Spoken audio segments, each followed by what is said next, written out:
On an August evening in 2010, 36-year-old Rusty Snyderman could barely contain his excitement as he talked to a small group of people in his kitchen in Dunwoody, Georgia, an upscale suburb of Atlanta. Rusty and his wife Andrea had some friends over, and people were spread out across the large suburban home, laughing, eating, and drinking. But in the kitchen, Rusty was talking to Hemi Newman, who was his wife's boss, along with a couple other friends, about a new business that Rusty was launching. Rusty was lanky with short brown hair, and he could barely see without his glasses on. And when he talked about something that he was passionate about, he used his whole body. And Rusty was very passionate about this new business idea, so he was very animated as he spoke. He told his captive audience that his idea was to start a company that provided celebrity voicemail services. So basically, somebody could pay a famous actor or singer or athlete to create the outgoing voicemail message on the person who was paying's phone, or a friend's phone as a gift or something like that. To make this more clear, if I were to pay for this, I would have a voicemail that would say, "Hey, you've reached the voicemail of John Allen, leave a message after the beep," but instead of it being my voice, it would be some celebrity saying as much. Now, remember, this was several years before celebrity video services like Cameo would come out, so the people listening to this idea had never heard of anything like this before, and they thought it was absolutely brilliant. Hemi, who was an executive at General Electric, which is a big appliance company, liked the idea, but did raise some questions about overhead costs and stuff like that. And the other people that were listening, Rusty's friends, they wanted to know how would he get these famous people on board with the concept. And Rusty, who people said was a born entrepreneur, had an answer for all their questions. And he really believed that if he did this right, the company would grow and it would even become something potentially that was so big and successful that he could pass it down to his kids.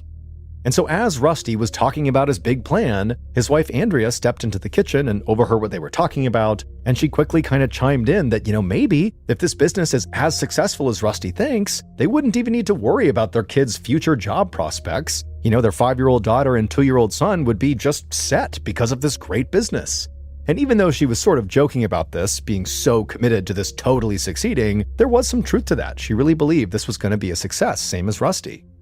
But Andrea's excitement was more about her husband having something to focus on rather than the actual company he was going to build. Andrea had known Rusty had a great mind for business since they started dating back in college at the University of Indiana.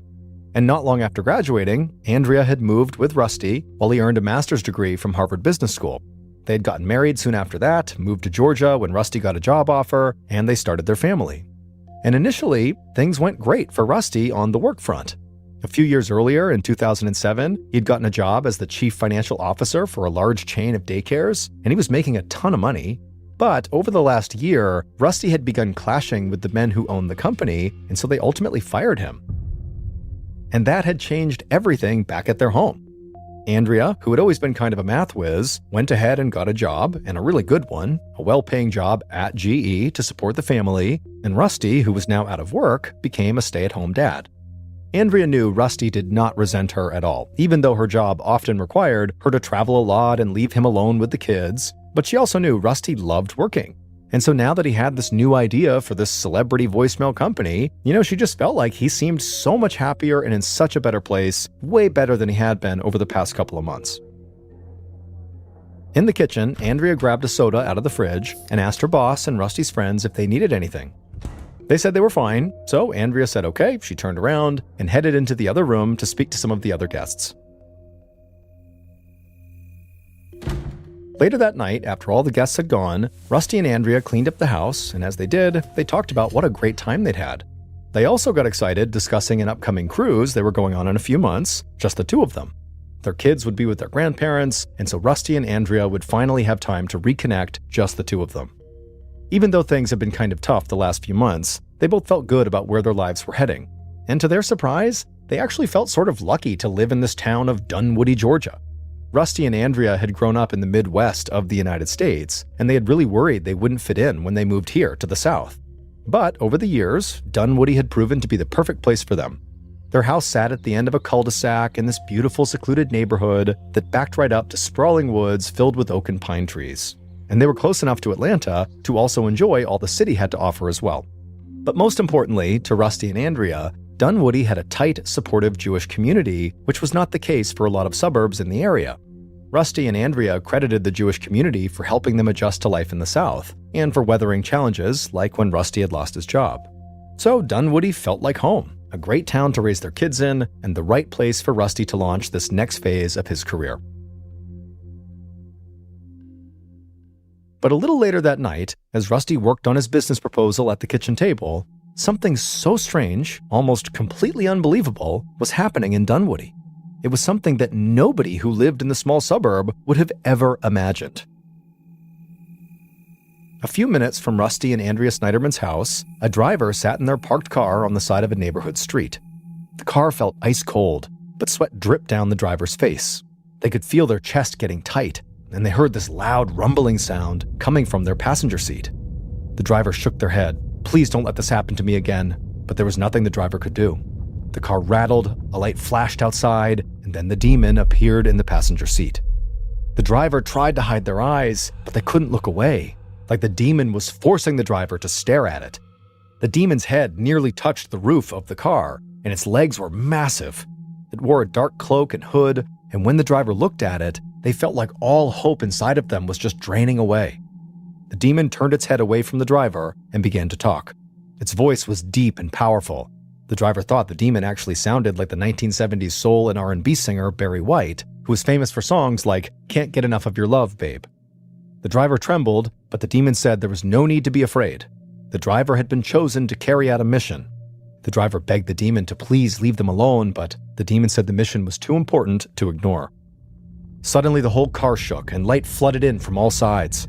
The driver shielded their eyes again, but they also felt a perfect sense of calm coming over them. They looked back at the passenger seat, and now the demon was gone. In its place sat an angel wrapped in light. The angel spoke, and the driver thought immediately that it sounded just like Olivia Newton-John, the actress and singer who had starred in movie musicals like Grease and Xanadu. When the angel spoke, they said the driver really was the only one who could carry out this very important mission the demon had already mentioned. So the driver asked, "What's the mission?" The angel smiled and said members of the Snyderman family were in grave danger, and the driver had to protect them.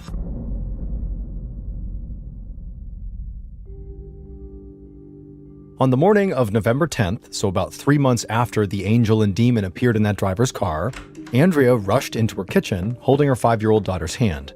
Rusty was in the kitchen helping their son finish his breakfast. Andrea and her daughter both gave Rusty a kiss and told him they'd see him later, and then they headed out to the garage. Whenever Andrea was not traveling, she always made a point to drive her daughter to kindergarten on her way to work. It was just another way for her to bond with her child. After they were gone, Rusty's son finished eating, and Rusty cleaned up the kitchen and then got his son dressed for preschool. At about 8:30 a.m., Rusty carried his son out to the silver Infiniti car parked in the garage, opened up the garage door, and then buckled the boy into his car seat in the back. But before Rusty closed the car door, he hesitated. A strange smell was coming from outside. Rusty couldn't tell if it was gasoline or something else, so he walked out of the garage and scanned the yard, and he saw something move out of the corner of his eye. Rusty turned to the side of the house, and he saw someone laying in the grass.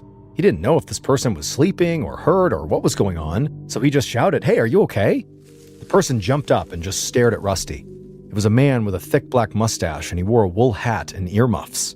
Rusty immediately felt like something is wrong with this person, so he turned, ran back into his garage, hopped in the car, locked the doors, and then he pulled out into the street with his little son in back. And then, as Rusty began to drive away, he looked and saw this man with the earmuffs running down a long path that led to the woods behind the cul-de-sac.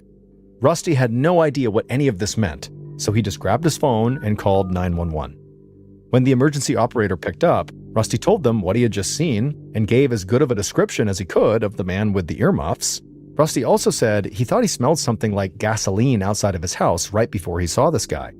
The operator told Rusty they would send a police unit over right away to look around, and Rusty said, okay, great, but he still had to drive his son to school, but right after that, he would come back home and be ready to talk to police. A few minutes later, Rusty arrived at the preschool and walked his son inside, and then afterward, he headed right back home.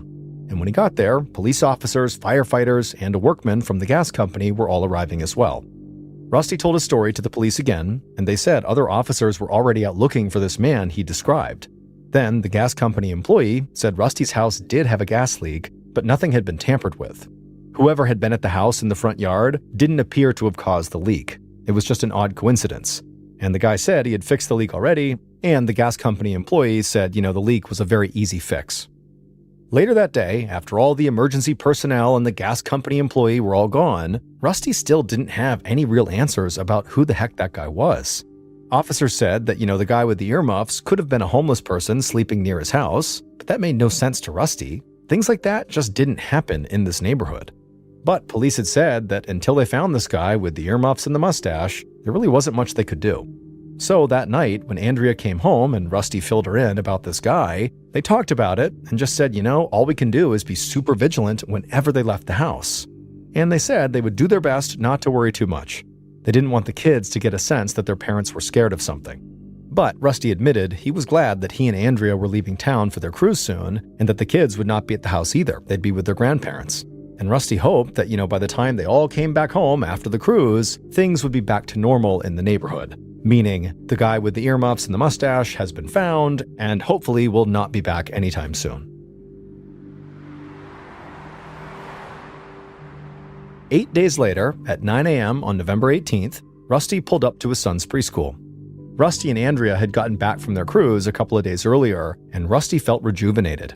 And nothing strange had happened at the house since they'd returned, so he hoped that the man lying in the grass was just some weird one-time occurrence. Rusty unbuckled his son from the car seat and led him into the preschool. And then Rusty chatted with a few other parents who were also doing drop-offs, and then a few minutes later, Rusty was headed back towards his car. However, when Rusty reached his car and opened up the driver's side door, he suddenly heard footsteps, and he glanced over his shoulder, and he saw a man with brown hair and a beard walking quickly towards him. Seconds later, screams rang out in the preschool parking lot as a silver minivan peeled out and sped away.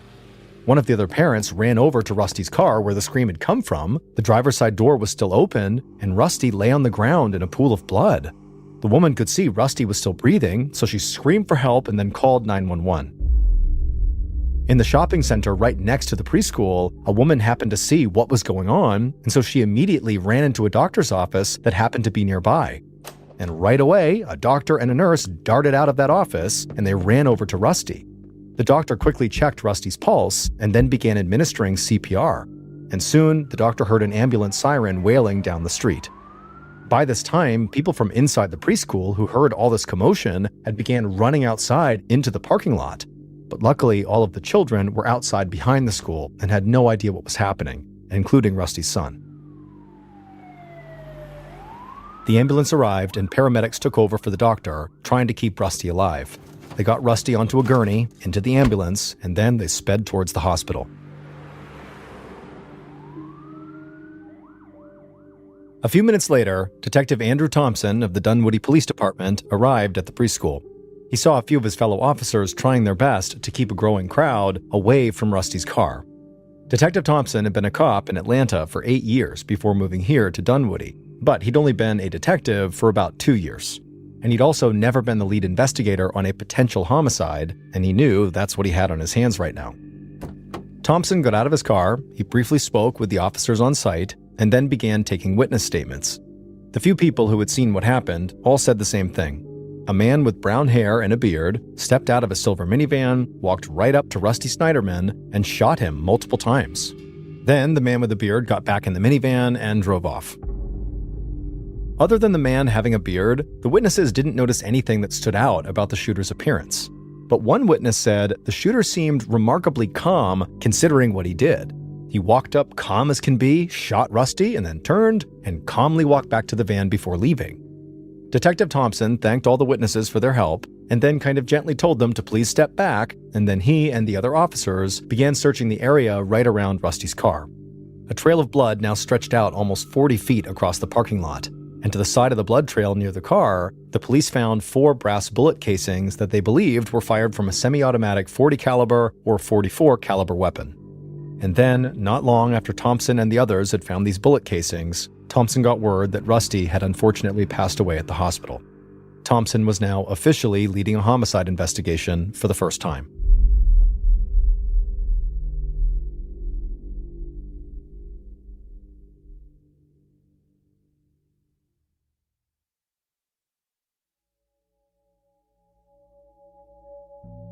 While Detective Thompson searched the preschool parking lot for more evidence, Rusty's wife, Andrea, sat at her desk in GE's Atlanta offices. A minute later, her phone rang, and she noticed the call was coming in from her son's preschool. And so Andrea immediately answered, and the preschool administrator on the other line sounded very upset. She said Andrea's son was just fine, but Andrea needed to come to the school immediately. So without thinking, Andrea grabbed her things and ran outside to her car, and as she was running towards it, she pulled out her phone and called her boss Hemi to let him know she was dealing with some kind of an emergency, and then she got in her car and sped back towards the suburbs. As soon as Andrea pulled into the preschool parking lot, she saw all these police officers who turned and looked at her, and immediately they walked right up to her, and so she rolled her window down, and they said, "You have to go to the hospital right now." Andrea demanded to know what was going on. Was her son really okay? And the police assured her her son was absolutely safe, but she still needed to go to the hospital right now. And when Andrea arrived at the hospital a few minutes later, there she would learn her husband had been gunned down in the preschool parking lot and had died shortly after. Detective Thompson spent most of the day in the preschool parking lot, working with the forensics team to see if there was any useful evidence they could find beyond just the bullet casings. But they didn't find much of anything else. So Thompson knew his biggest clues right then were that the killer had a beard and drove a silver minivan. None of the witnesses had gotten the license plate of this silver minivan, but Thompson had already called in an alert, so all the police departments in the area would be on the lookout for any vehicle that could possibly be a match. Thompson also arranged for a forensic sketch artist to meet with the witnesses and make a composite drawing of the shooter from all of their descriptions. By the time the sun set, Thompson already felt tired and a little overwhelmed, but he had no intention of stopping. So he got in his car and drove to Andrea and Rusty's house. Once he got there and parked his car, he stepped outside into the cool fall air. It was just above 60 degrees Fahrenheit. And just a second later, he heard somebody calling his name. Thompson looked over and saw his boss, Sergeant Gary Cordellino, standing by his own car at the curb. Cordellino still wanted Thompson to take the lead on this case, but he knew the detective did not have a lot of experience working homicide cases, so he said he would just be there to help. Thompson thanked Cordellino for coming, and the two men walked up to the house together. Cordellino's strong New York accent was a major contrast to the soft southern drawl a lot of people in town spoke with. But just like Rusty and Andrea, Cordellino had come to consider this small town in Georgia home, even if he was originally an outsider from up north. Andrea opened up the front door, and it was clear she'd been crying. The detectives introduced themselves and asked if they could please come inside. But Andrea got a stern look on her face. She said her parents and her in-laws were there, and this was a house of mourning. She thought it was very disrespectful that the police would want to intrude so soon after her husband had died. But Detective Thompson was just not going to have this. He said they were investigating a murder, and they needed to ask her and the family some questions right now. But Andrea just repeated herself. The family was in mourning, and they had no intention of speaking to police right now. At this point, Thompson got an angry look on his face, and he was about to push Andrea further, but Sergeant Cordellino jumped in. He said they were very sorry for her and her family's loss, and then apologized to Andrea for disturbing her and her family at such a difficult time, and said they would come back the following day. Andrea's face softened, and then she thanked him and said she would be willing to talk to them tomorrow. She closed the door, and then the two detectives walked back towards their respective cars. Thompson couldn't believe what had just happened. Clearly, they needed to interview the victim's wife, like right now. But Cordellino told him that in his experience, grief could do some really strange things to people, and they were way better off not pushing Andrea right at this moment. Still, Cordellino did admit that it was worth noting that Andrea did not seem remotely eager to help. The following day, November 19th, 2010, Detective Thompson and Sergeant Cordellino returned to Andrea and Rusty's house, this time with a warrant to search the premises. Andrea still did not seem thrilled to have the police in her home, and she thought the warrant was totally unnecessary, but she still led them into the kitchen, and she and her family sat down and spoke to them. Over the course of about 2 hours, the detectives met with Andrea, her parents, Rusty's parents, and his brother. And they all pretty much said the same thing. Rusty was a great guy, people who knew him loved him, and they just couldn't imagine who would want to hurt him.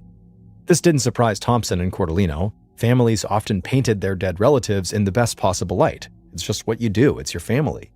Andrea told the detectives she couldn't think of anybody who fit the description of the bearded man that witnesses had seen. Then after she said it, she immediately shook her head like she had just remembered something. She said in all of the chaos and grief, she'd almost forgotten something really huge.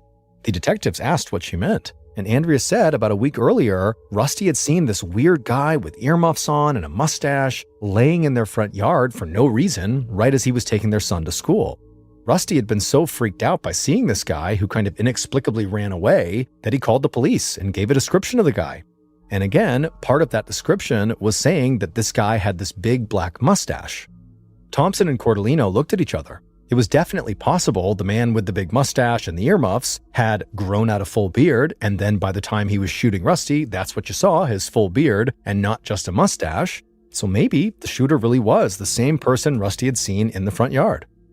They talked to Andrea a bit longer, and then at some point they told her they wanted to take her and Rusty's computers to be searched.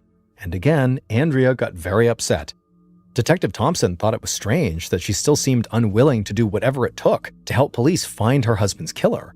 But the detectives, in truth, did not really need Andrea to give them permission because they had a warrant. So they took the computers, then they thanked Rusty's family for talking to them, and then they left. Back at the station, Thompson and Cordellino handed off the computers for forensic data analysis, and then they dug up the report Rusty had filed about this weird guy he'd seen in his front yard. At that point, the detectives only knew there was a guy with this big mustache who might also be the big bearded guy who shot Rusty.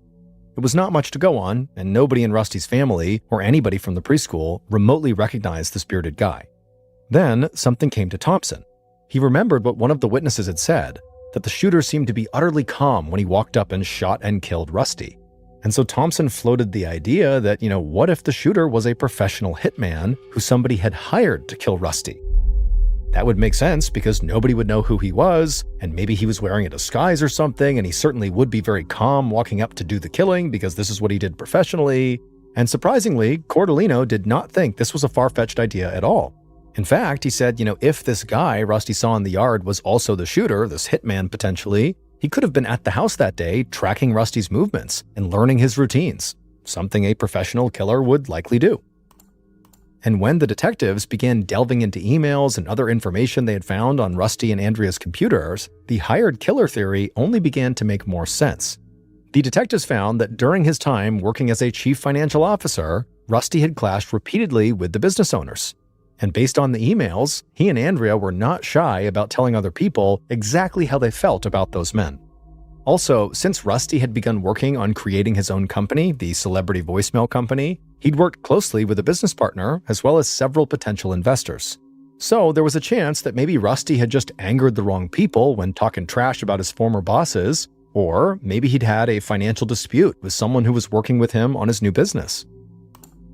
The detectives kept digging into Rusty and Andrea's computer data, but they also knew they could break everything wide open if they could just locate the silver minivan the shooter had been driving.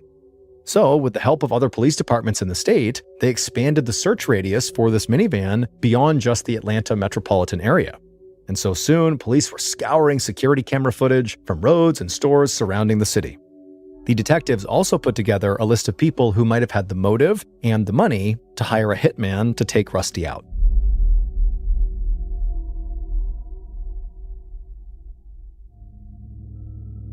On November 21st, 2010, so 3 days after Rusty's murder, sheets hung over the mirrors in Rusty and Andrea's house, and friends and family sat together on low stools in the front room. Rusty's funeral had taken place earlier that day, and now the people who had been closest to him were sitting Shiva.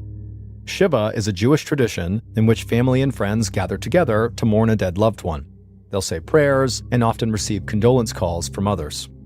At the house, Andrea thanked her boss, Hemi, and her GE coworkers for coming. They had all been so worried about her when she got that call saying something was wrong at her son's preschool, but none of them could have imagined that that call would eventually lead to this. A little while later, Andrea's boss, Hemi, began to lead the whole group in a prayer. Over 100 members of Hemi's extended family had actually died in the Holocaust, and so that had always inspired him to remain an active member of the Jewish community and to provide any help he could to those close to him, like Andrea. But while Andrea was sitting Shiva and listening to Hemi give this prayer, Detective Thompson and Cordellino just could not shake the feeling that Andrea had to be somehow involved in her husband's death. The police were still desperately trying to find the shooter's silver minivan, but their potential hired hitman theory had also led them to delve into Rusty's finances. and they had discovered that Andrea stood to get a $2 million payout from Rusty's life insurance policy. So along with being the murder victim's spouse, which by default made them a huge potential suspect, Andrea also had a clear financial motive to want her husband dead. And on top of that, she really had not seemed like she wanted to cooperate with police. And so the detectives decided they had to speak to Andrea again, but this time they wanted to isolate her from the rest of her family.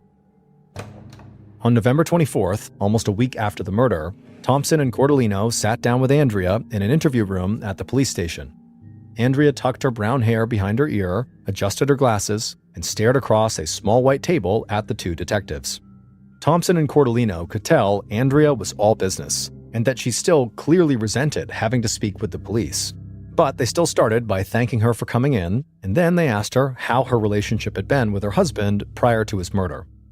Andrea admitted things had gotten a bit strained between them when Rusty lost his job, but she said they'd worked through that. And other than typical husband and wife arguments, they actually got along really well. Andrea seemed totally matter-of-fact when she answered these questions.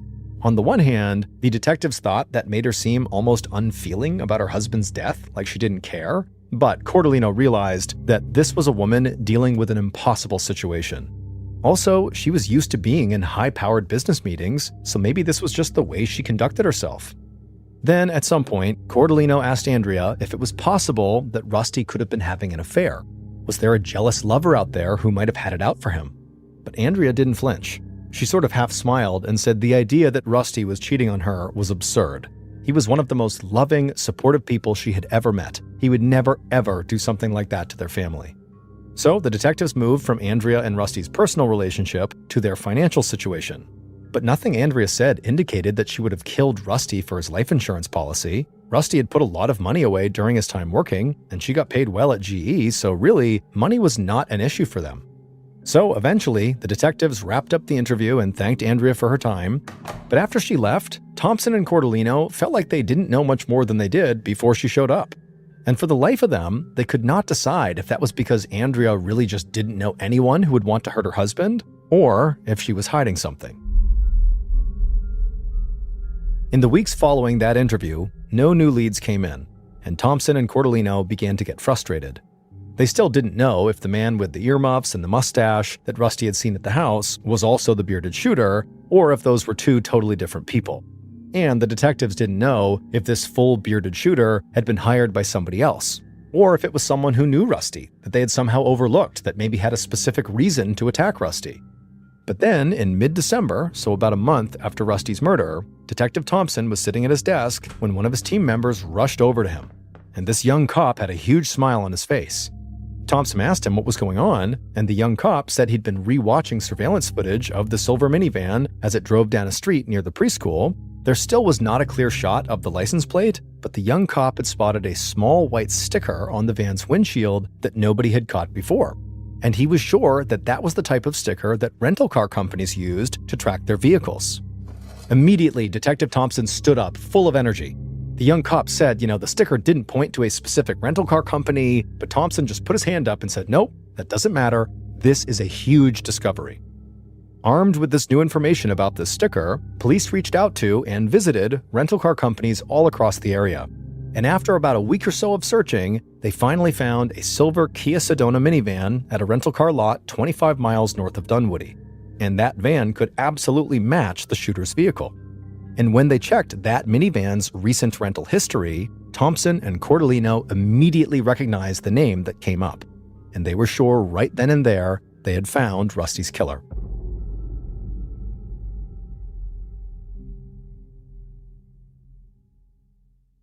Based on information from the rental car company, evidence found at the crime scene, and interviews conducted during the investigation, this is what police think happened to Rusty Snyderman on the morning of November 18, 2010.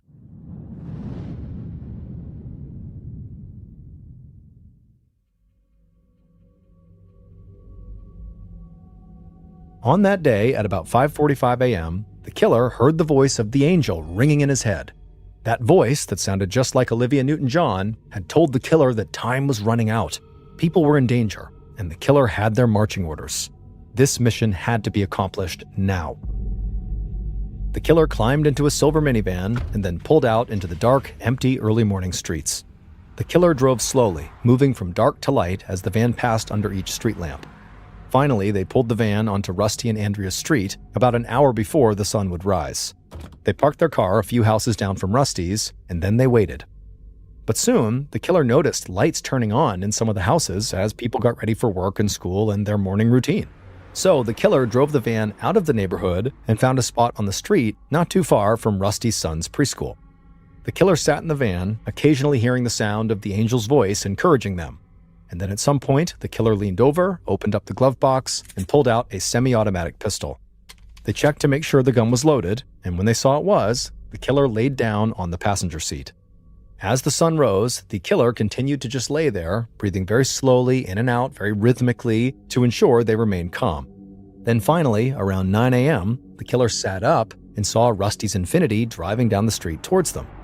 The killer let Rusty drive by, and then quickly pulled out of their parking space, and then slowly tailed Rusty all the way to the preschool parking lot, and once they got there, the killer parked a few spaces away from Rusty's car.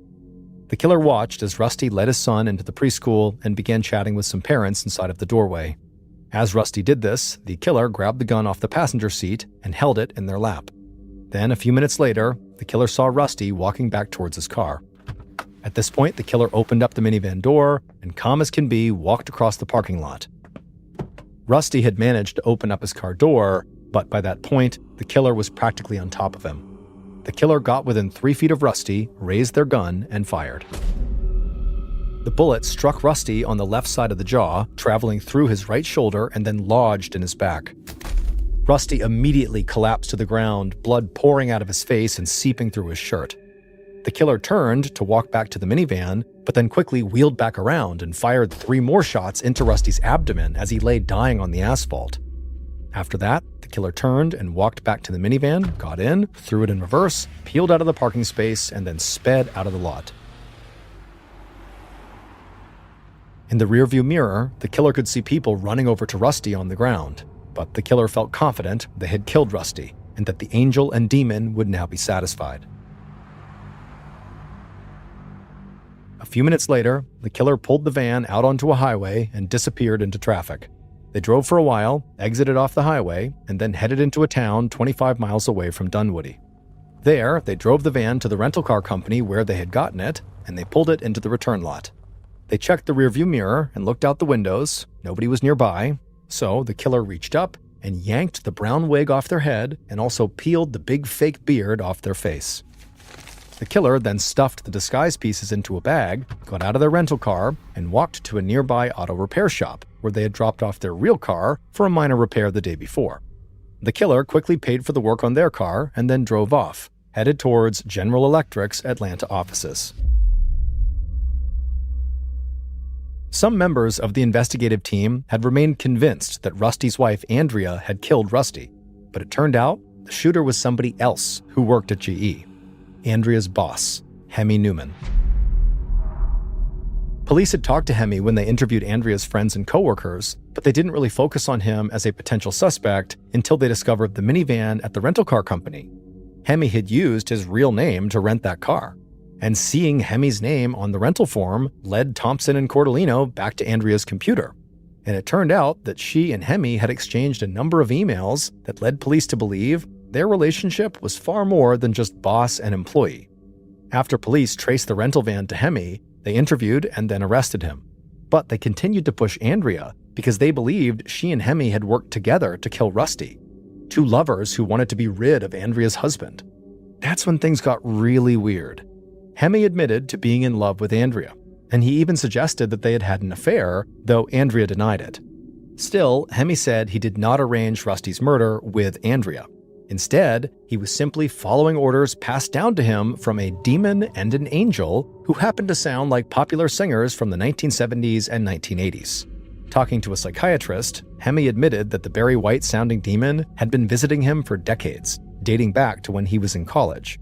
But it was not until that angel appeared to him in the car on the night he had gone to Rusty and Andrea's house, and Rusty had talked about this new idea that he was going to make this company around celebrity voicemails, that Hemi understood his role in the cosmic battle of good versus evil. According to Hemi, the angel told him that Rusty was a threat to Andrea and the kids. In fact, the angel said Hemi was the true father of Andrea's son and daughter. And apparently, Rusty had found this out. This is again according to the angel. And so Rusty was bound to eventually murder his wife and kids as a result. That is, unless Hemi stopped Rusty by killing him first. To carry out this mission, Hemi first bought a big fake black mustache and slapped it on his face along with some earmuffs, and he spied on Rusty at his house. But of course, Rusty caught him laying on the front yard, but Rusty had no idea it was actually Hemi because the disguise worked. And then after that, when Hemi learned Rusty's routine, he bought a different disguise, the wig and the big fake beard, for the day of the murder. In court, Hemi's defense team entered an insanity plea and then proceeded to trace Hemi's complete and disturbed history with this demon and angel. But the prosecution never bought any of this. They remained convinced that Hemi had concocted this whole story to avoid life in prison. They also believed that Andrea Snyderman, not some angel or demon, was the one who actually put Hemi up to murdering her husband. The jury found Hemi guilty of murder, but they also deemed him mentally ill. He was sentenced to life in prison without parole, and as of 2024, he is incarcerated at the Augusta State Medical Prison. But after Hemi's conviction, police and the DA stayed focused on Andrea. She was eventually arrested and charged with murder, along with multiple other counts. But the murder charge was dropped, and she was never tried in connection to her husband's death. However, Andrea was found guilty on multiple counts that pertained to hindering the murder investigation. Andrea would go on to serve just 22 months of a 5-year prison sentence, and when she got out of prison, she received the $2 million from Rusty's life insurance policy and maintained custody of her 2 kids.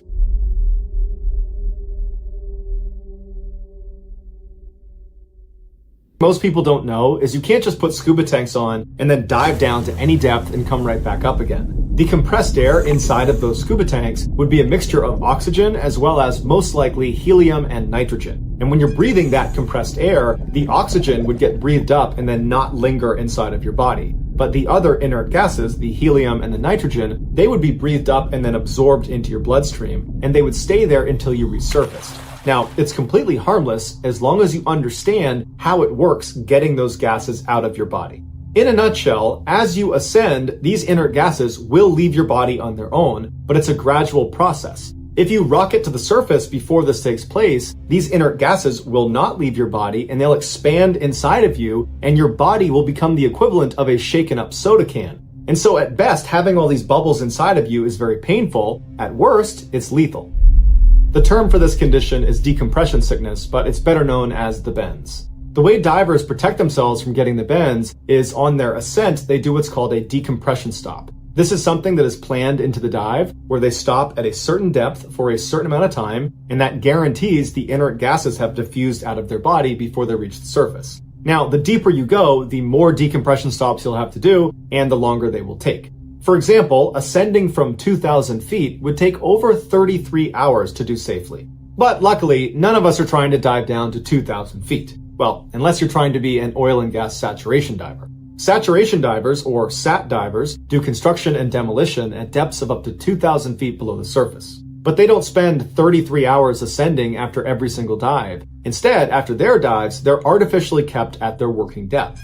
The way this works is the SAT diver climbs inside of a pressure chamber on board a ship or on board an oil rig, and this chamber also doubles as their living quarters. There's beds and there's a bathroom, but it's laughably small and uncomfortable. It looks like a small submarine. And once they go inside, they seal the door and then they pressurize it to match the depth that they're going to be working at the bottom of the ocean. And then also there's another pressure chamber called the dive bell that's connected directly onto the side of the chamber, and that's also pressurized to match the working depth. When it was time for the SAT diver to go to work, they would put their dive gear on inside of the chamber, they would crawl directly into the dive bell, they would shut the door behind them and seal it, and then people outside of the dive bell would physically disconnect it from the chamber, and then using a crane they would place it in the water and then lower it down to their working depth. And once they get down there, because the pressure inside the bell is equal to the pressure outside the bell, they can just slide open a door on the bottom and the water does not come inside. And so the divers do slip through this hole and they do the work they need to do. And when they're done, they come back inside the dive bell, they shut it up, and then using the radio, they communicate with the people up on the boat or up on the rig, and they raise the bell back up, they reattach them to the chamber, they go inside, they take their stuff off, there's bunk beds and there's a bathroom inside of the chamber, and that's where they hang out until their next dive.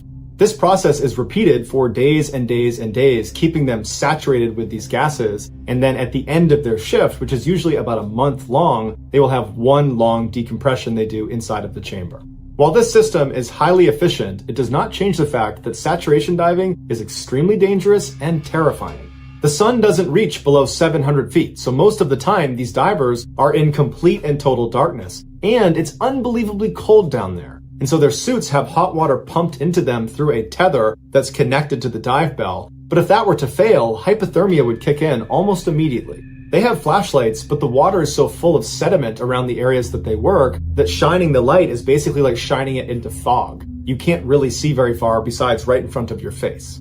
Sat divers also report that sometimes the water around them will suddenly move violently, and they'll look around, but their crummy light and lack of visibility means they can't see what it was, but they know it's a large animal that's checking them out. Other times, these fairly large fish will swim right up to them and come right under their light. It's almost like they're being affectionate with the diver. But they're not being affectionate. They're trying to hide behind the sat diver from some large predator that's out there watching them. Experienced sat divers have learned to just accept their harsh environment down there and don't easily get scared. But there is one thing that all sat divers are afraid of, and that is a lost bell. When sat divers are down at their working depth, the dive bell that's brought them down there is usually situated right next to them, just kind of floating in the water. And this dive bell is connected to the ship or the oil rig above by a cable. And if that cable were to snap, the dive bell would fall to the bottom and it would take with it the divers because they're always tethered to the dive bell. If the divers survived the crash to the ocean floor, they would then just be trapped and have to hope that someone comes down to get them at some point before they run out of air or they succumb to hypothermia. While a lost bell scenario is incredibly rare, it has happened before. On August 7th, 1979, Richard Walker was inside of a pressure chamber on board a ship in the North Sea. He was a saturation diver who for the past 10 days had been in saturation and honestly was just over it. He wanted to go home to his wife and his 15-month-old daughter. That evening, before his scheduled dive, he wrote in his journal, "Dear God, I just want to get out." Soon after writing this entry, he and his partner, Victor Giel, put on their dive gear and hopped into the dive bell. The bell was detached from the chamber and then brought over to the side of the ship, and right before they lowered it into the water, somebody noticed the location transponder that basically beamed up where it was down below had become loose, and so the decision was made to just remove it. And so after they pulled it off, they lowered the dive bell onto the water and then slowly lowered it down to their working depth, which was 485 feet. Once they got down there, they opened up the hole at the bottom of the bell, and then they began taking turns exiting the bell to go work on this underwater structure. A few hours later, at 2:45 in the morning, Richard was the one outside of the dive bell, and he heard something behind him, and he turned around, and he saw the dive bell had slightly tilted on its side. Right as he noticed this, the radio in his helmet kicked on and told him he needed to go back inside the dive bell immediately, and they were going to try to pull them back up. And so Richard went inside the bell, he closed the hole behind him, and then he and Victor listened to the radio as they told them that the main cable holding the dive bell had slipped out. Now, this main cable was not the only thing connecting the dive bell up to the ship. There was also another clump of wires and tubes that was called the umbilical that ran all their power and hot water and their comms down to the dive bell. But this umbilical was not meant to be load-bearing. But as it stood with this main cable gone, the umbilical was holding the dive bell from slipping to the bottom of the ocean. And so the crew up on the ship decided their only choice was to use the umbilical to reel this dive bell back in. And so they began pulling them up by the umbilical, and almost immediately it completely snapped, and the dive bell fell to the bottom of the ocean about 50 feet below. Now, normally a dive bell would have what's called a clump weight hanging off the bottom of it. And in an emergency, you could detach this clump weight, and the dive bell is buoyant enough it would go up to the surface. But Richard and Victor's company had cut corners and not used a clump weight, and instead attached weights directly to the dive bell, which meant when they hit the ocean floor, the actual dive bell was sitting on the ocean floor, where that hole they would normally escape from was pressed into the seabed, so they could not get out of their dive bell. Whereas if there had been a clump weight, the clump weight would have hit the ground and the dive bell would have hovered slightly over it. And so worst case scenario, they could have gotten out and done a wet transfer into another dive bell. So with the umbilical cut, they had no radio communication, they had no heat, they had no light, and they had very little remaining oxygen. And so all they could do was just sit in darkness and hope somebody rescues them. Less than 30 minutes later, another dive ship arrived and offered to help. Now, they were not expecting to dive that night, so it took about 3 hours before they actually had their rescue divers in the water. And unfortunately, because the location transponder had been removed from the dive bell before Richard and Victor went under, it made it almost impossible for these rescue divers to find it. But after an hour of looking around, they finally found it. It was 7 a.m. and they went right down to the porthole and they shined a light inside of the dive bell. And inside, Richard and Victor are given a thumbs up like, hey, we're okay. We're just ready to get rescued. The fact that Richard and Victor were okay was communicated back up to the surface, and everybody on top was so excited, so relieved. And in fact, they called Richard's wife and they told her that, hey, there's been an accident, but your husband's just fine. He'll be out very soon. But despite these rescue divers locating the dive bell, because the ship up above that they were attached to kept moving around, it was proving to be extremely difficult for them to stay over the dive bell. And so for the next 2 hours, these rescue divers desperately tried to thread a new wire through the top of the dive bell, but it was going so poorly, and they kept going around and shining their light into the porthole to check on Richard and Victor. And it was very clear that their situation was getting worse and worse by the second. They were not giving thumbs up and smiling. They looked panicked and desperate, and they'd been without heat now for hours, and it was obvious they were running out of oxygen. Finally, at 9 a.m., so 6 hours after Richard and Victor had first hit the sea floor, the rescue divers managed to get a new cable through the top of the dive bell. And before they signaled to have it brought back up again, they shined a light through the porthole to check on them one more time, and they saw that Richard and Victor were just sitting there with their head in their hands. They were clearly still alive and lucid, but it was like they understood they have very little time left, and if this doesn't work, they're doomed. At this point, the rescue divers called up and said it was ready. They got pulled up to the surface, and then the ship began pulling up the dive bell, and almost immediately the cable snapped. And everybody up on the surface knew that at this point, it was almost impossible for them to survive. But nonetheless, rescue divers went down, and it took a while to find the dive bell because it had moved. But when they did, they shined the light through the porthole, and Richard and Victor were still very much alive, but they were not looking to interact with the divers at the window anymore. They were just sitting there looking down. They were despondent. It was like they were making peace with what they understood was going to happen. They were not going to get out of there. And over the course of the next several hours, as these rescue divers tried desperately to get a new cable to the top of the dive bell, they kept checking on Richard and Victor, and each time they checked, they would slouch lower and lower in their seats until both of them were laying on their side. And then finally, the rescue divers got a cable through the top, and then afterwards, they went back up to the ship, and then the ship was able this time to pull the dive bell up and back on board, but when they opened the door, both Richard and Victor had passed away.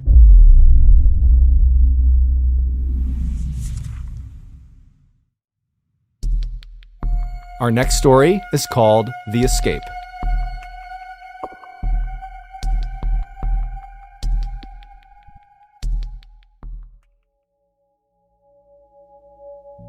On August 6th, 2018, a manager at a grocery store in Lancaster, California, which is a town about an hour north of Los Angeles, started getting complaints from his staff and from customers about a terrible smell coming from the front of the building. The manager, who had come in the back door that day and so hadn't smelled anything, began walking through the store towards the front in order to investigate.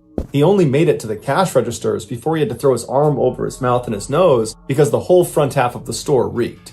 The manager's first thought was that food must have somehow fallen somewhere out of view and it was rotting, and that was causing the smell. But when he went past the cash registers and went out the front doors, the smell got exponentially worse, and he noticed the smell was predominantly coming from this brown liquid on the ground that seemed to be leaking out of the base of one of the pillars that lined the front of the store. And so the manager thought, well, it can't be food that's causing the smell. It's got to be a sewer pipe leak that's happened right underneath this pillar, and it's seeping up through the cement, and that's what's causing the smell. And so the manager went back inside the store and he called a plumber, and then a couple of hours later, the plumber showed up. The manager pointed at the brown liquid out on the front and explained what he thought was going on, and the plumber looked at it and then looked at the manager and said, there's no sewer pipe underneath here. So whatever that liquid is, it's coming from inside the pillar.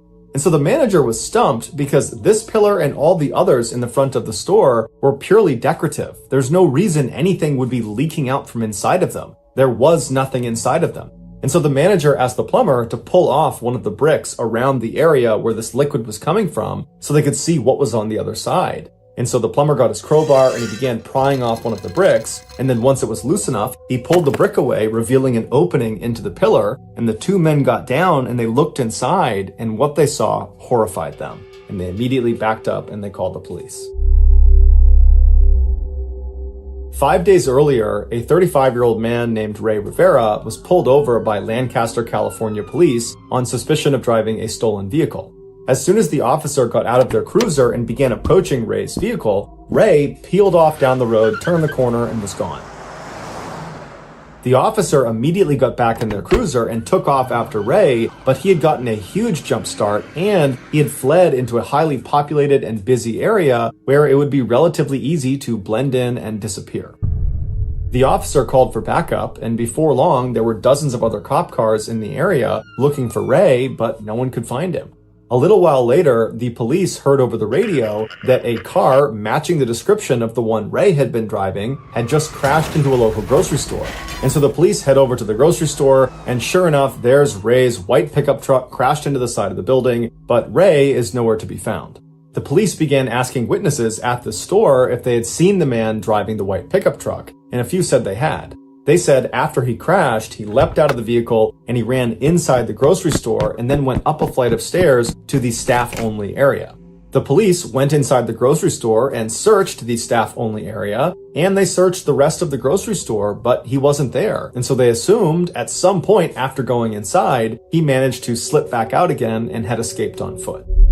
And so the police, just as a precaution, stayed outside of this grocery store for several more hours in case if Ray was in there, they would catch him trying to leave. But after a couple of hours, he never did. And so they put out a warrant for his arrest and they left. Well, it would turn out Ray had run inside the grocery store, but he had never left. After running up to that staff-only area, he found a crawl space and he hid inside of it for several hours until the police left. And then at some point that evening, he decided he wanted to find a better hiding spot, and so he made his way onto the roof.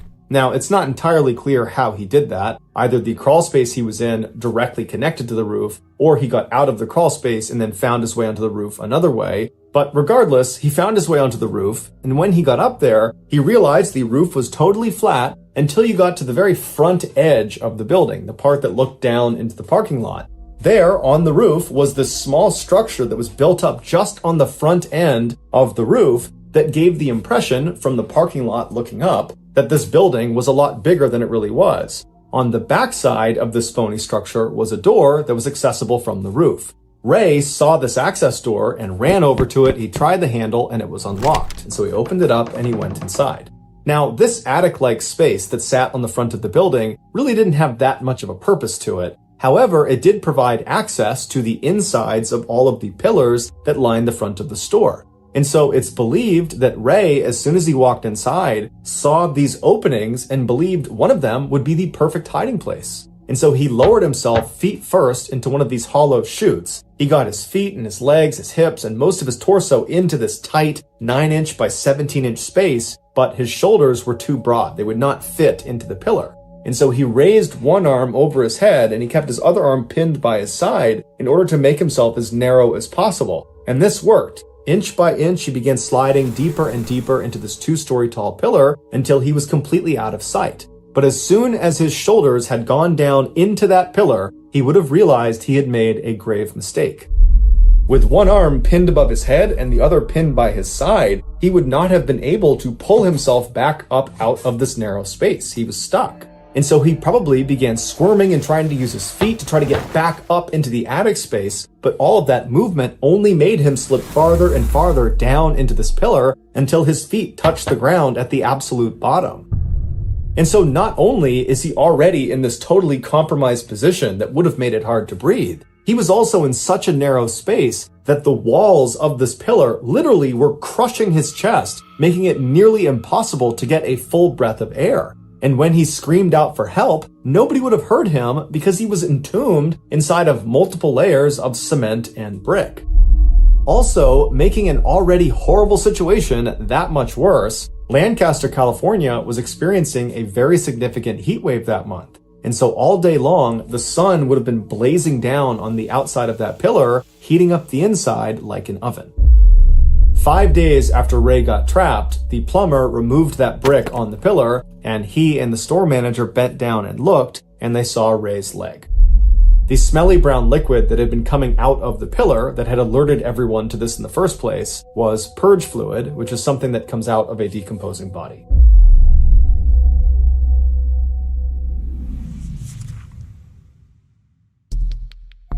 The next and final story of today's episode is called The Chute.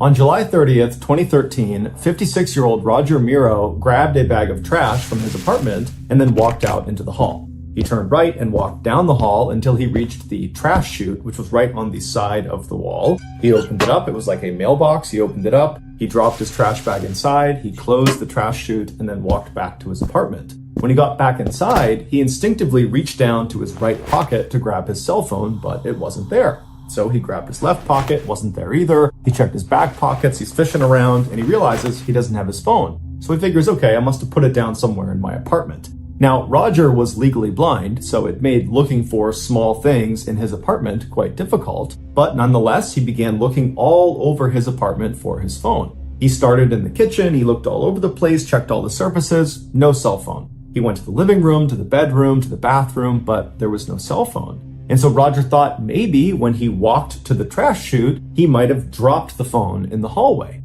And so he left his apartment, he turned right, and he walked along, retracing his footsteps all the way to the trash chute. But all along the way, there was no phone on the ground. And so as he's standing in front of the opening to this trash chute, he thinks to himself, maybe I accidentally put my phone in the trash bag that I have now just dropped down this trash chute. And so as Roger is standing there wondering what he's supposed to do, one of his neighbors walked out into the hall and looked down and saw Roger standing there kind of inquisitively looking at this opening to the trash chute. And they asked Roger, what's going on? And Roger explained the whole phone situation. And the neighbor said, well, hey, why don't you go down to the first floor and ask the manager if you can get the key to the trash room on the first floor where all the trash goes. And so Roger said, thank you very much. He turned and made his way to the elevator, and the neighbor went back inside of his apartment. Roger went down to the first floor. He went to the manager's office. He knocked on the door. And when the door opened, the manager was obviously very busy with something. And Roger would say, hey, I'm just looking to get into the trash room. I think I might have accidentally thrown my phone away. And I just want to have a look in the trash to see if I can find it. Now, this manager knew he was not allowed to let anybody who lived in the apartment complex go into that trash room on their own. It was a dangerous space. And so the manager was supposed to go in there with them if they needed to go in and look around in the trash. But right when Roger went up to the manager's office, the manager was waiting for a very important phone call and so couldn't really leave his office. But the manager kind of empathized with Roger and felt bad for him and said, okay, you know what? I'll just give you the key. You can go in there on your own and go looking for your cell phone. I hope you find it. And when you're done, just bring the key back here. And so Roger said, thank you very much. He took the key, he left the office, and he made his way down the hall to the trash room. And when he got there, he unlocked the lock and went inside. A few hours later, Roger's wife came home from work, and when she got to the apartment, Roger wasn't in there. She tried calling his cell phone, but he didn't pick up. And so she walked around the apartment hoping there would be some indication of where he might have gone, like a letter or something, but there was nothing. And so Roger's wife was really concerned about this because this was totally out of character for her husband to go out at night on his own. And so she, operating on a gut instinct, called the police and reported him missing. And so a few minutes later, 2 police officers show up at this apartment building. They go up to Roger's apartment, they speak to Roger's wife, and then they go into the hall and they knock on some doors of other neighbors in the area. And after speaking with them, one of the neighbors who had seen Roger earlier said, hey, he lost his phone. And the last I spoke to him, he was going to go down to the trash room to try to see if he could find his phone down there. And so the officers go down to the first floor, they go to the trash room, and they try the door, and it's unlocked. And when they open up the door and they look inside, right in the middle of this totally nondescript windowless room that basically looked like a basement, was this huge green dumpster. And above the green dumpster, high up on the ceiling, was this round opening. And that was the bottom of the trash chute. So when people like Roger and the other people who lived in this apartment building dropped their trash down their respective trash chute on each floor, the trash would come tumbling down and literally fall out of the ceiling into the dumpster. Now, this dumpster was unique. It was not like other dumpsters where the top was just wide open and anyone could lob a bag of trash in. No, this dumpster, only the left side of the dumpster had an opening for trash. The rest of the dumpster was completely welded shut. There was no way into it. And so on the left side, where this dumpster opened up to allow trash to come in, it was positioned right underneath that opening in the ceiling where the trash came tumbling down. And it wasn't just an opening. It was like this near vertical tunnel that was welded on to the top of this dumpster. And it went straight up and it had this big open mouth at the top, almost like a funnel. And it was there to catch the trash as it fell down. And it would go down this tunnel down into the dumpster. And so the gap between the ceiling and the top of this near vertical tunnel, this chute, was maybe 3 or 4 feet. And so when these officers looked into this room and they saw this dumpster and the chute and this hole in the ceiling, they also saw a ladder had been propped up on the left side of the dumpster right up against that near vertical tunnel, as if someone was trying to look down into the dumpster itself. And so one of the officers walked over, they climbed up the ladder, and when they looked down into this tunnel, down into the dumpster, they found Roger. After a lengthy investigation, this is what is believed to have happened to him. After Roger got that key from the manager, he went to the trash room, he opened it up, and then he went inside and found this huge dumpster. And he would have quickly realized the only way to look into the dumpster, and so to go looking for his phone, was to look down into this tunnel. There was a ladder nearby, so he grabbed it and he propped it up against the side of the dumpster, and he climbed up on top and he looked down into the tunnel, down into the dumpster, and as he was looking, either some trash from the ceiling fell down and struck him, causing him to lose his balance, or he just slipped somehow. But either way, he lost his balance and he tumbled into the tunnel, down into the dumpster. And what Roger didn't know is as soon as that happened, he was doomed. Because this was not some ordinary dumpster. This was a trash compactor. And as soon as Roger fell down that tunnel, his body triggered an electronic sensor that activated the trash compactor. So the way this worked is there was this big metal ram inside the dumpster. There's a ram on one side, and once it gets activated, it will press. There's a hydraulic press that pushes it all the way to the other side. So any of the trash in this dumpster will get compressed against the other side of the dumpster. And then at that point, the ram comes all the way back. And so every time trash would come down that chute, it would trigger that sensor, the trash compactor would start, it would flatten the trash, and so on and so forth. And so Roger has fallen down into the dumpster, he's triggered this compactor, but he's legally blind, he's probably dazed from the fall, and so by the time he realizes what's going on and he's kind of looking around, there is a hydraulic press bearing down on him. And so he probably tried to jump up the tunnel to try to escape the dumpster, but there was no ladder inside this tunnel and it was nearly vertical, so there was no way to climb up and out of it. And inside of the dumpster itself, there was no emergency shutoff switch and there was no emergency exit. And so at some point, it's assumed that Roger realized he was not going to be able to climb up the tunnel. And so he only had one direction he could go, which was to retreat to the far side of the dumpster, as far away from the press as he possibly could be. But once he got over there, there was nowhere for him to go. And so he was forced to just wait as this hydraulic press slowly moved across until it finally reached him and crushed him. Now, we don't know if that very first hydraulic press actually killed Roger. All we know is Roger was trapped inside of this dumpster for several hours, and over that period of time, more and more trash was dropped down the chute, activating the press over and over and over again. And so by the time the police actually looked down into the dumpster, they saw a part of Roger's body, and immediately they could tell there was nothing they could do. Roger was definitely deceased. Roger's wife would sue the manager of the apartment building as well as the company that owned the apartment building for their negligence, but the outcomes of that case have not been made public.